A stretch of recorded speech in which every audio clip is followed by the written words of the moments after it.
Hey, what's up, everybody? This is Jason Nelson, and this is your midweek refresher.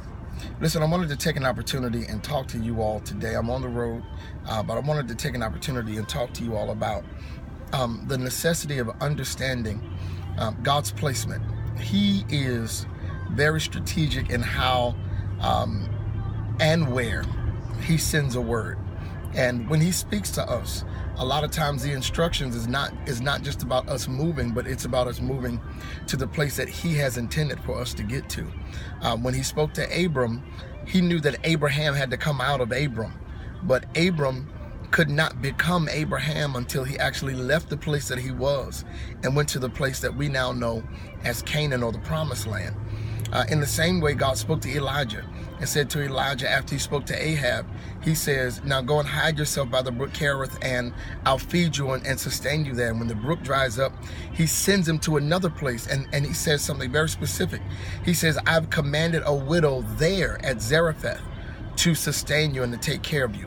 We have to be so careful, because a lot of times God will speak to us a word that is designed to protect us, to keep us, to sustain us, to push us to the next place, to teach us.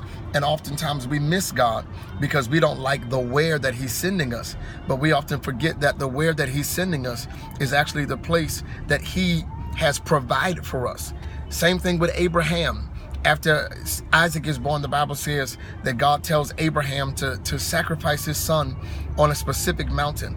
And the Bible says that when Abraham gets to that mountain, the mountain that God sent him to, the Bible says that as he was about to kill his son, God says, don't kill him. Now I know that you won't withhold anything from me. And then He says to him, turn around. And behind him, there's a ram with its horns caught in a thicket. The key to the text is this. If Abraham had chosen to go to any other mountain, he would have ended up sacrificing his son, because the provision was in the place that God sent him to. Don't miss the thing that God has provided for you and the protection that God intends for you because you don't like the place that God is sending you. It may be uncomfortable for a season, but it's for your benefit. Trust where God is sending you. Trust His placement. It will work for your good. Love you guys. Talk to you soon.